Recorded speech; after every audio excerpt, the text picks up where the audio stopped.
Добрый день, мои дорогие подписчики и гости канала, с вами Таша Муляр, и вы на моем канале «Жизнь без дублей». Сегодня с вами хочу поговорить, что же делать с цветами, которые мы купили или нам подарили на 8 марта.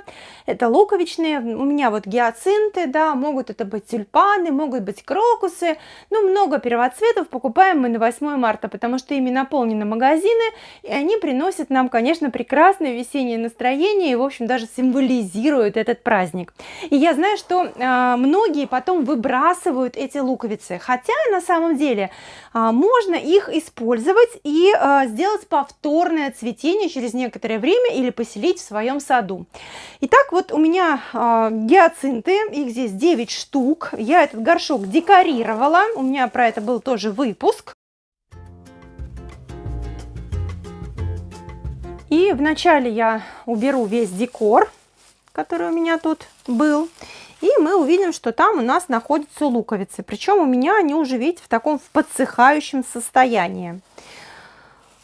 Даже если у вас нету дачи или участка дачного, да, не переживайте, вы можете все равно, ну жалко живое выбрасывать, все равно можете их использовать, потому что можно посадить их у себя около подъезда, или там около работы на лужайке. Я думаю, что вариантов, где посадить при желании, очень-очень много. Итак, мы освобождаем от всего. У нас внутри получается вот такой горшок. Ну, у вас может быть это горшок с одной луковицей. Но все равно, мне кажется, что даже в этом случае не стоит ее выбрасывать.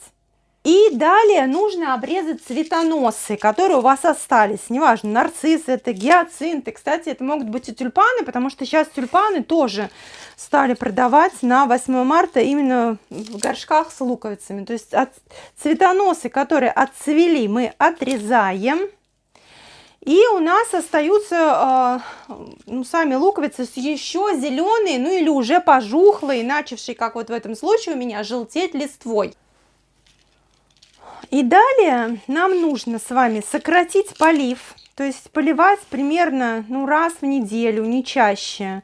И главное не заливать, то есть мы должны давать питание луковицам, дать им возможность как бы созреть. И постепенно при таких условиях, примерно месяц-полтора пройдет, у вас сначала вот такие зеленые кустики постоят, но они в принципе сами по себе тоже, на мой взгляд, обладают определенной декоративностью. Вот. И постепенно вот эта листва, она начнет вся желтеть, увядать, опять же, неважно, тюльпаны, это нарциссы или гиацинты, и пожухнет и будет как бы опускаться. Вот уже в этот момент, когда листва начнет жухнуть, мы поливаем, можно даже еще реже поливать. И убираем куда-нибудь, не знаю, там под лестницу, на балкон можно выставить, в темное достаточно место. Полив сокращаем еще. И дальше, если вам негде хранить, то можно уже весной, когда потеплеет, там в конце мая, высадить их в грунт.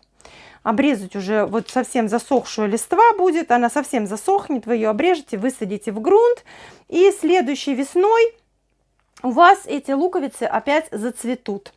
Если вам есть где хранить, то когда все пожухнет, листва засохнет, да, полив мы тогда уже постепенно вообще сократим. Можно эти луковицы выкопать, отложить их отдельно в прохладное темное место. Ну, как вариант, это может быть ящик холодильника. И высадить их осенью. Но в любом случае, на мой взгляд, вот эти красивые сортовые, как правило, цветы, которые мы с вами покупаем на 8 марта, конечно, хочется сохранить. Луковицы у них большие, крупные, они заберут питание вот из этих вот листвы, да, как бы созреют опять и порадуют нас следующей весной в саду, у подъезда или в сквере около вашей работы новыми цветами. На этом хочу с вами попрощаться. С вами была Таша Муляр. Желаю, чтобы в вашей жизни было как можно больше цветов, чтобы они вас радовали и чтобы вы научились с ними дружить, да? И чтобы они как можно больше росли, цвели и приносили счастье в наши дома и сердца. Подписывайтесь на канал и до новых встреч. Ваш Таша Муляр. Пока-пока. Спасибо за просмотр. Приглашаю вас посмотреть и другие интересные выпуски на канале. Цветник плетень своими руками. Газон по глине. Наш опыт обустройства газона практически на голой глине без привоза дополнительного грунта. И цветник, декорирование цветника с помощью спинки старой кровати.